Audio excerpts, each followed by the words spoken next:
يا مساء الفل عليكم. كلنا مش بنختلف على حبنا للكيك، عشان كده هنعمل مع بعض احلى والذ وصفة ماربل كيك. تعالوا نشوف الطريقة هنعملها ازاي. اول حاجة معايا كوباية ونص من الدقيق منخولين، حطيت عليهم رشة صغيرة من الملح. تمام كده. معايا كمان 3 بيضات، معايا نص كوباية من الزيت، نص كوباية من اللبن، نص كوباية من السكر، وقابلة للزيادة على حسب الرغبة. معلقتين صغيرين من البيكنج باودر وفانيليا، وحطيت معلقة من الخل على اللبن. على نص كوبايه اللبن حطينا ايه، معلقه من الخل. اللبن يا جماعه انا مستخدماه دافي. تمام كده. هنا ضفت الفانيليا على البيض. تمام. تقدروا تحطوا من نص كوبايه سكر لكوبايه الا ربع حسب الرغبه. انا بالنسبه لي اكتفيت بنص كوبايه. شايفين اللبن اتكتل ازاي؟ انا عايزه معلقه الخل اللي هضيفها على اللبن تكتل لي اللبن كده. وعايزه اقول لكم يعني هتاخدوا نتيجه احلى كيك هتدوقوه. حطيت الزيت والسكر والبيض والفانيليا وهضربهم بقى كويس جدا لمده 3 دقايق.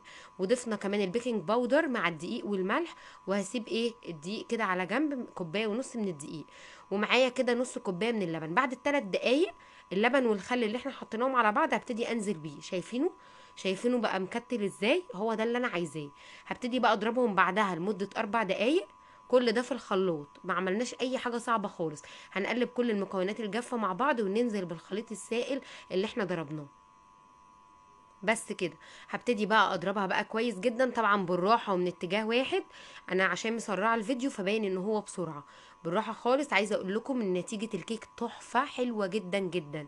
بعد كده بقى اما خلاص مخلط مكونات الكيك كويس جدا والكيك معايا جاهز بالقوام ده. هبتدي اخد نص الخليط هحطه، يعني هحتفظ بيه ابيض. تمام كده. يعني انا جبت دورق كده هبتدي اضيف فيه نص خليط الكيك. والنص التاني جبت معلقتين من اللبن وحطيت عليهم معلقه كبيره من الكاكاو الخام. وقلبتهم كويس جدا وبعدين انزل بيهم على الكيك واقلبهم. تمام. ودي طريقة سهلة جدا يعني ان احنا نخلط الكاكاو مع جزء من الكيك، او الكيك بعد ما نكون ضربناه، لو انتوا اصلا مش مدخلين الكاكاو ونخلينه مع الدقيق من البداية. تمام كده. هبتدي بقى اني انا اجيب القالب بتاعي مبطناه بالدقيق. وهبتدي احط بقى يعني مرة ابيض ومرة شوكليت. حطينا بقى بالتساوي بالشكل ده. فانا حطيتهم بدل ما اعمل بمعلقه او حاجه، انا حطيتهم في يعني في دورق كده، وببتدي ان انا اصب منه، وده بصراحه اسهل بكتير. هبتدي بقى اعمل كده الخطوات كلها بالتساوي، احط مره ابيض ومره شوكليت.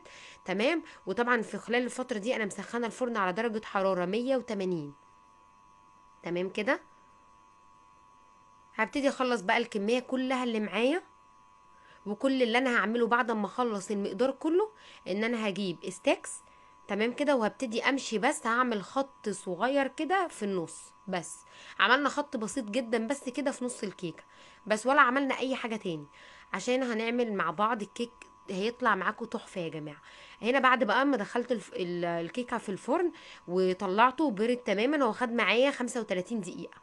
بعدين بقى ابتديت ان انا احطه بقى في الطبق التقديم، وحطيت عليه شوكليت. انا الشوكولاته اللي انا مستخدماها دي مش صوص شوكولاته خالص، تقدروا تجيبوا قالب شوكولاته. نحط عليه ربع كوبايه من اللبن يسخن مع معلقه كبيره من الزيت، ونفضل ونحط قالب الشوكولاته، اي قالب شوكولاته جاهز نحطه لحد ما يدوب وبعدين نستخدمه. لكن انا هنا استخدمت اللي هي بديل للنوتيلا، وانا قلت لكم عليها قبل كده اللي هي دريم. حطيت بقى كميه كده يعني حلوه كده من الشوكولاته. وابتدي بقى ابتدي ان انا اغلف بيها قالب الكيك زي ما انتم شايفين كده. عايزه اقول لكم طعمها حلو جدا، وقطع البندق اللي فيها لا بصراحه تحفه تحفه، هتعجبكم جدا. واحلى ماربل كيك انا عملته بصراحه. عجبني جدا. كيكه هتعتمدوها، حلوه وسهله ونتيجتها تحفه. كيكه هشه وطريه جميله جدا وطعمها حلو قوي. بعد بقى ما خلصت كله انا حبيت بس ان انا اقدمها كده من النص كده بفستق. تقدري تضيفي اي اضافه او تسيبيها كده بس شوكولاته تحتفظي بيها كده. بس كده خلاص. بعد بقى ما خلصتها طبعا نقطع بقى وندوق منها. عايزه اقول لكم الكيكه حكايه. وبعدين بحفظها في التلاجة. تمام كده واقدمها. بس انا بقى بصراحه اقدم منها على طول عشان هي خطيره، ما ينفعش ننتظر. شايفين الجمال؟ كيكه طريه جدا وهشه. المسام بتاعتها واضحه كده وحلوه قوي. يعني تحسي الكيكه هشه كده حلوه قوي. انا بصراحه معجبه جدا بالكيكه دي. ومن ألذ الكيكات اللي انا عملتها. جربوا الطريقه دي هتعجبكم جدا جدا، وسهله وسريعه، مش هتاخد معانا وقت خالص. وخصوصا كمان نقدر نعتمدها في اللانش بوكس المدارس، او لو احنا رايحين نادي، او تعملوها في البيت على طول جنب كوبايه الشاي بلبن كده، خطيره. شايفين الجمال؟ انتظروني ان شاء الله في فيديو جديد ووصفه جديده. باي باي.